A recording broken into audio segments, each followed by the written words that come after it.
कि जंगल में एक झोपड़ी डाल दी, एक झोपड़ी डलवा दी सुरुचि ने कि यदि ये इस घर में रहेगी तो मैं नहीं रहूंगी।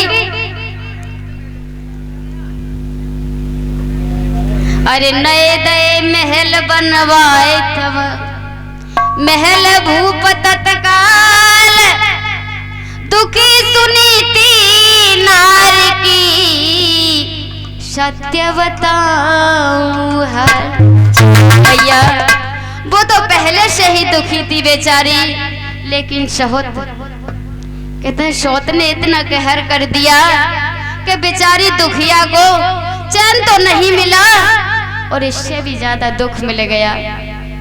तो एक दिन रानी सुनीति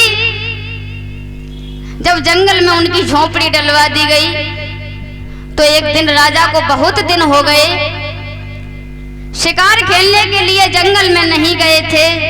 तो एक दिन राजा ने सोचा कि मुझे बहुत दिन हो चुके हैं और मैं जंगल में शिकार खेलने के लिए नहीं गया। तो राजा ने तुरंत घोड़ा सजवाया और जंगल की ओर चल दिए। बताया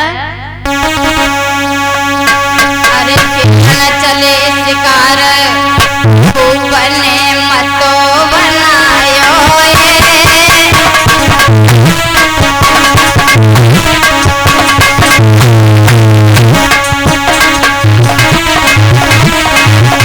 अरे खेलन चले शिकार बने मतो बनायो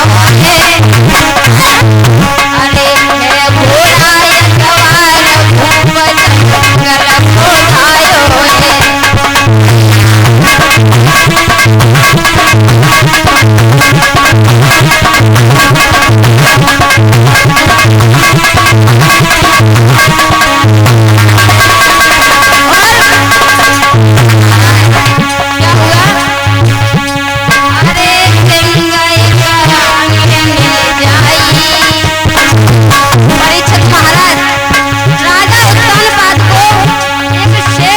जंगल खोधायो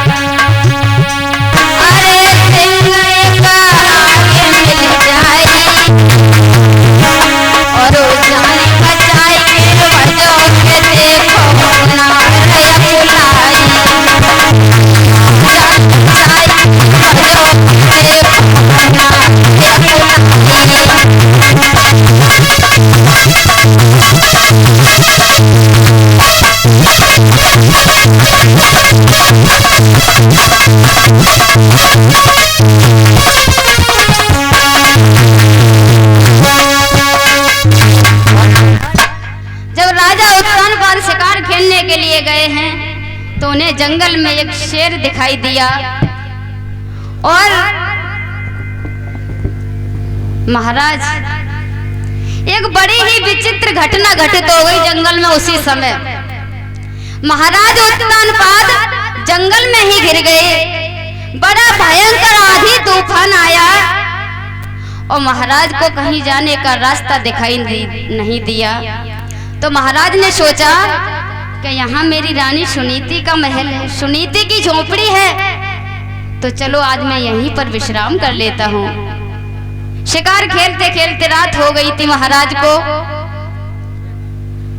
तो उस दिन महाराज रानी सुनीति की कुटिया में पहुंच जाते हैं और बताया है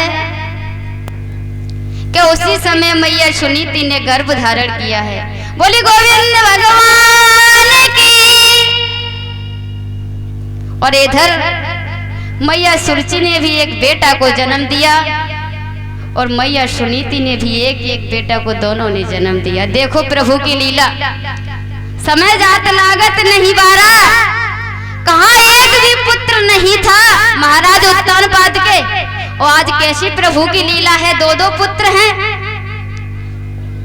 बताया इसमें सुरुचि के भय उत्तम राजकुमार, राजा रानी अति खुशी, लख लख चरी गया पार। रानी राजा मन में बड़े ही खुशी हैं कि आज तो प्रभु ने मुझे पुत्र दे दिया। और एक दिन दोनों भैया खेलते खेलते जब महाराज उत्तानपाद की कचहरी लगी हुई थी तो खेलते खेलते वो अपने पिता के पास में पहुंचे। बताया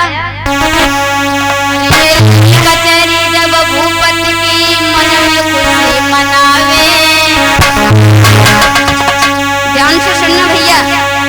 अरे लगी कचहरी जब भूपति की मन में खुशी मनावे, तो भैया दौड़े दौड़े राजा के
दासी का पुत्र आपने गोदी में बिठा लिया और महाराज उत्तानपाद की गोदी से सूर्यजी ने ध्रुव को बाह में झटका मार के अलग कर दिया।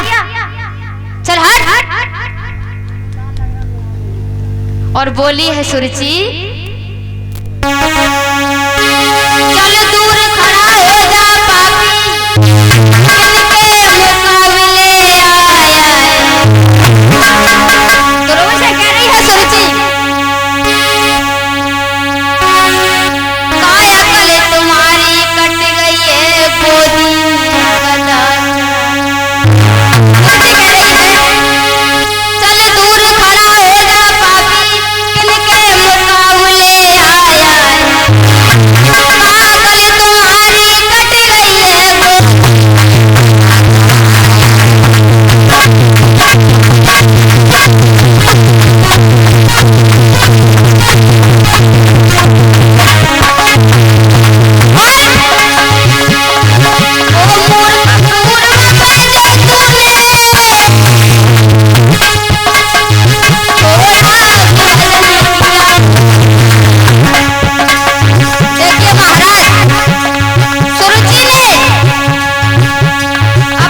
बताया महाराज, अगर तू थोड़ा सा भी प्रभु का भजन कर लेता तो मेरी कोख से जन्म लेता तो महाराज की गोदी में खेलता और ये सारा राजपाट तेरा होता। तू एक दासी का पुत्र है, तेरी हिम्मत कैसे हो गई एक राजा की गोदी में बैठने की? तो दासी फटकारती, रानी सुनीति को पता पड़ा कि मेरे पुत्र को फटकार दिया है। सुरुचि बार बार फटकार रही है ध्रुव को। ध्रुव छोटे से हैं, ध्रुव रो रहे हैं और सुरुचि बोली, अरे तेरी माता ठोर बांधी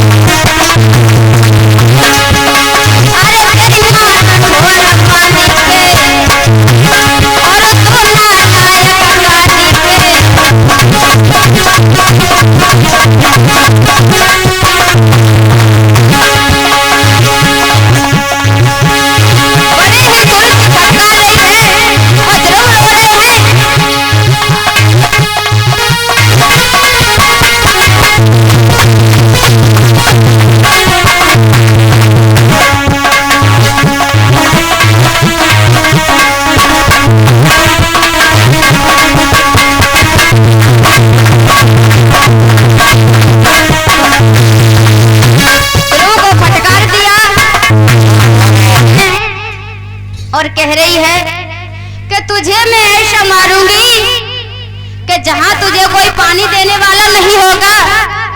अब ध्रुव तो नन्हे से बच्चा है, अगर मैया किसी नन्हे बच्चे को आप फटकार दो तो वो रोएगा ना। और घर जाके मैया पूछेगी बेटा किसने क्या कहा है, तो बोलेगा कि माँ मैं वहां पर खेल रहा था और उसने मुझसे ये कहा। तो माँ को कितना दुख होगा अगर अपने बेटे को कोई फटकार लगा दे दूसरी मैया, तो कितना दुख होता है। तो रानी सुरुचि कह रही है, और नीच तेरे जैसी किसी को शैतानी ना मिले, तो ऐसी जगह मारूंगी जापानी, ऐसी जगह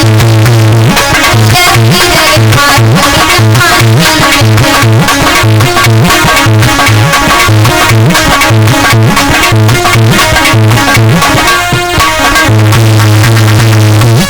फटकार दिया रानी ने कि तुझे ऐसी जगह मारूंगी जहां पर एक घूंट कोई पानी देने वाला न हो। ध्रुव तो नन्हे से बच्चा है, क्या जाने। और जैसे ही ध्रुव अपने मैया की कुटिया में आए तो मैया ने पूछा बेटा आपसे किसने क्या कहा है? तो मैया रो करके बोली बेटा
अपनी वाणी को यहीं पर विराम देती हूँ, क्योंकि व्यास